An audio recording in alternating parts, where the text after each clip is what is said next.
আসসালামু আলাইকুম। হায়তু সাবাল চতুর্থ খণ্ড হইতে পড়া হইতেছে। হযরত জাবের ইবনে আব্দুল্লাহ রাদিয়াল্লাহু আনহু বলেন, হযরত সাবিয়া বিনতে উবাদা ইবনে আখতাব বন্দিনী হিসাবে যখন রাসূলুল্লাহ সাল্লাল্লাহু আলাইহি ওয়াসাল্লাম তাঁবুতে প্রবেশ করলেন, তখন নিজের জন্য কিছু অংশ পাইবার আশায় অনেক লোকের সহিত আমিও সেখানে উপস্থিত হইলাম। রাসূলুল্লাহ সাল্লাল্লাহু আলাইহি ওয়াসাল্লাম তাঁবু হইতে বাহির হয়ে আসিয়া বলিলেন, তোমরা তোমাদের মায়ের সহিত নিকট হইতে চলিয়া যাও। তারপর আসার সময় আমরা উপস্থিত হইলে তিনি নিজের চাদর এক কোণায় ১.৫ মুদ সোয়াশের পরিমাণ আলওয়া খেজুর লইয়া বাহিরে আসিলেন এবং বলিলেন, তোমাদের মায়ের অলিমা খাওয়াও। আহমদ।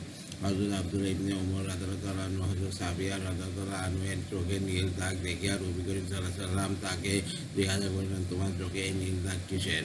তিনি বলেন, আমি বলিলাম, আমি আমার স্বামীকে একদিন বলিলাম, আমি স্বপ্নে দেখিয়াছি যে আমার কোলে চাঁদ আসিয়া পড়িয়াছে। উহা শুনিয়া আমার গালে চড় মারিয়া বলিল, তুমি মদিনার বাচ্চাকে পাইবার আশা করিতেছিস?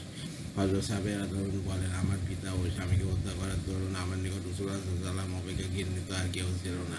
কিন্তু রাসূলুল্লাহ সাল্লাল্লাহু আলাইহি ওয়াসাল্লাম আমার নিকট নিজের অনুপায় ও জন্য মার্জনা চাইতে লাগিলেন এবং বলিলেন, হে সাফিয়া, তোমার পিতা আমার বিরুদ্ধে সমগ্র আরবকে একত্র করিয়াছে এবং এই করিয়াছে, এই করিয়াছে। অবশেষে আমার অন্তর হইতে সেই ঘৃণা দূর হইয়া গেল।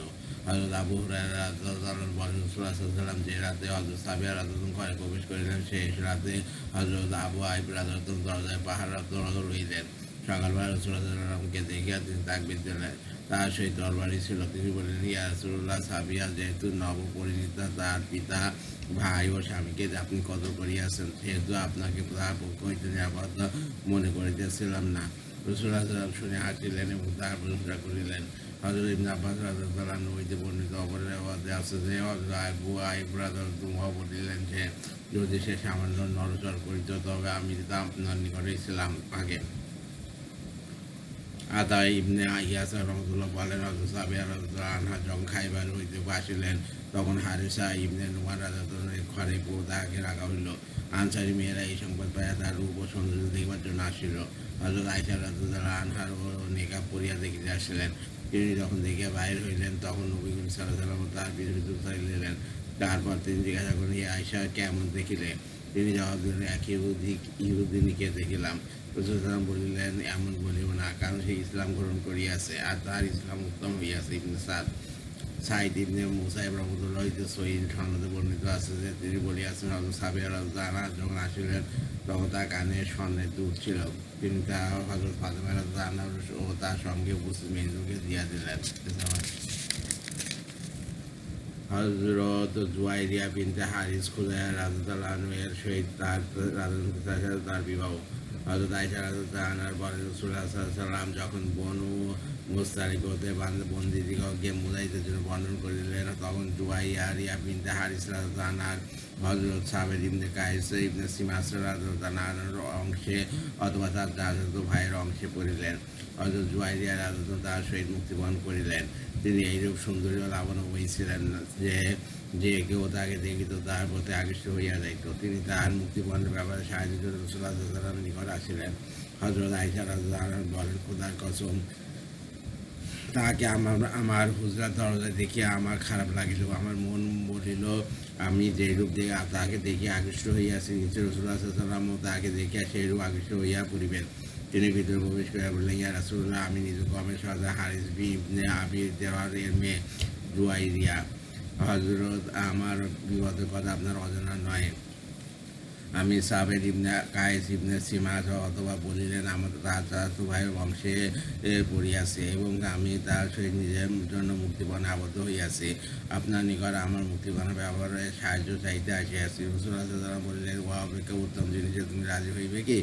তিনি বললেন, উহা কি? ইয়া রাসূলুল্লাহ, তিনি বললেন, আমি তোমার পক্ষ হইতে বহন আদায় করিয়া দিয়া তোমাকে বিবাহ করি। হযরত জুয়ারিয়া রাদিয়াল্লাহু আনহা বললেন, ইয়া রাসূলুল্লাহ, আমি উহাতে রাজি আছি। হযরত আয়েশা রাদিয়াল্লাহু আনহা বলেন, লোকদের মধ্যে এই খবর প্রচার হইয়া গেল যে রাসূলুল্লাহ সাল্লাল্লাহু আলাইহি ওয়াসাল্লাম জুয়াইরিয়া বিনতে হারিসকে বিবাহ করিয়াছেন।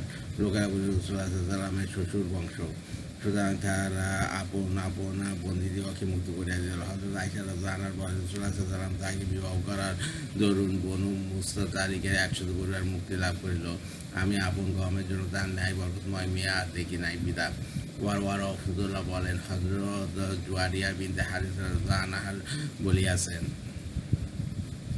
আমি নবী করিম সাল্লাল্লাহু আলাইহি ওয়াসাল্লামের নিকট আসিবার পূর্বে 3 রাত্রে এই স্বপ্ন দেখিয়াছি, যেন ইয়াসরাব অর্থাৎ মদিনাতে চাঁদ আসে আমার কোলে উপর পড়িয়াছে। আমি এই স্বপ্ন কাউকে জানানো পছন্দ করিতেছিলাম না। ইতিমধ্যে রাসূলুল্লাহ সাল্লাল্লাহু আলাইহি ওয়াসাল্লাম আগমন করিল। আমরা যখন বন্দী হইলাম, তখন আমি আমার স্বপ্ন বাস্তবে পরিণত হইবার আশা করিতে লাগিলাম। তিনি বলেন, সুতরাং যা আশা করিয়াছিলাম তাই ঘটিল। রাসূলুল্লাহ সাল্লাল্লাহু আলাইহি ওয়াসাল্লাম আমাকে মুক্ত করিয়া দিয়া বিবাহ করিলেন। আর খোদার কসম, আমি আমার কমের ব্যাপারে তার নিকট কোনো সুপারিশ করি নাই, বরং মুসলমানরা নিজেরাই তাদেরকে ছড়িয়া দিয়াছেন।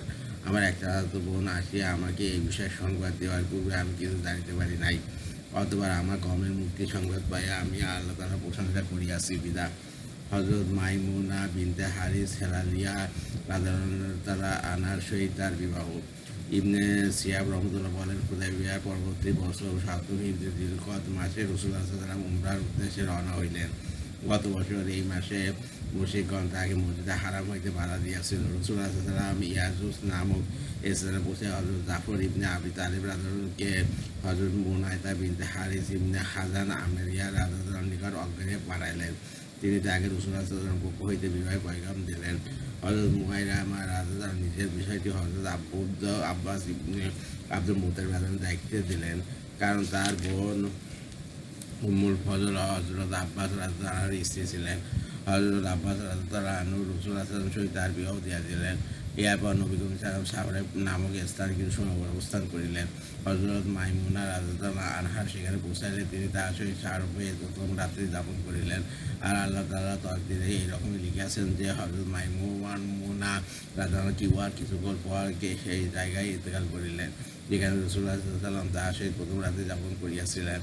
অপর এক রিওয়ায়াতে হযরত ইবনে আব্বাস রাদিয়াল্লাহু আনহু হইতে বর্ণিত হইয়াছে যে রাসূলুল্লাহ সাল্লাল্লাহু আলাইহি ওয়াসাল্লাম হযরত মাইমুনা রাদিয়াল্লাহুকে বিবাহ করার পর 3 দিন মক্কা শরীফে অবস্থান করিলেন।